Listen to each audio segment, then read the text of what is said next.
નમસ્તે ખેડૂત મિત્રો,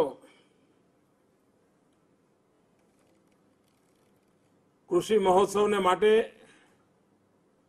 ગુજરાતભરમાં જે જાગૃત ખેડૂતો છે એ જાગૃત ખેડૂતોના મનમાં એક નવો વિશ્વાસ પેદા થયો છે, એક નવી આશા બંધાણી છે અને જે આખી બંધિયાર વ્યવસ્થા હતી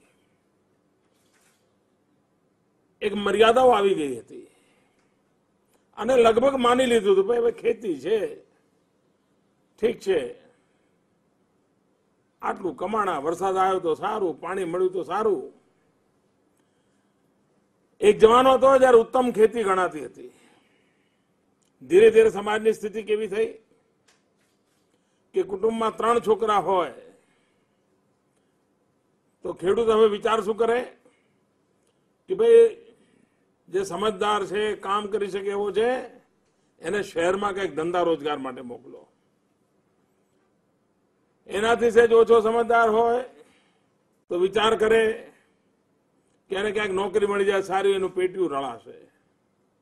અને સાવ બીજે ક્યાંય ચાલે એવો ના હોય એટલે પછી વિચાર કરે કે ભાઈ હવે કાંઈ નથી, ચલો બાપ દાદાની જમીન છે, ખેતી ખેડી ખાશે અને ગુજરાન ચલાવશે.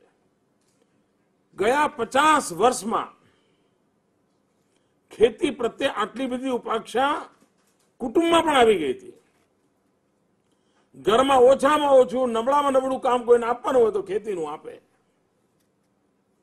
એ આખી સ્થિતિ બદલવાનું આપણે બીડું ઉઠાવ્યું છે.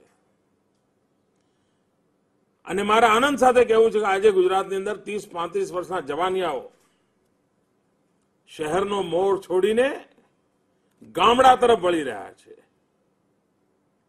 ખેતી તરફ વળી રહ્યા છે, આધુનિક ખેતી તરફ વળી રહ્યા છે. અરે ખેતું જ નહીં, આજકાલ તો જિલ્લે જિલ્લે ભણેલા ગણેલા છોકરાઓ તબેલા કરવા માંડે છે. પશુપાલન અને દૂધનો ઉદ્યોગ, આટલું બધી ડેરીઓનું નેટવર્ક હોવા છતાંય ખાનગી ધોરણે 1-2 લોકો તો વિદેશમાં ભણીને આવ્યા અને જવાનિયાઓએ આ ક્ષેત્રમાં કામગીરી શરૂ કરી છે.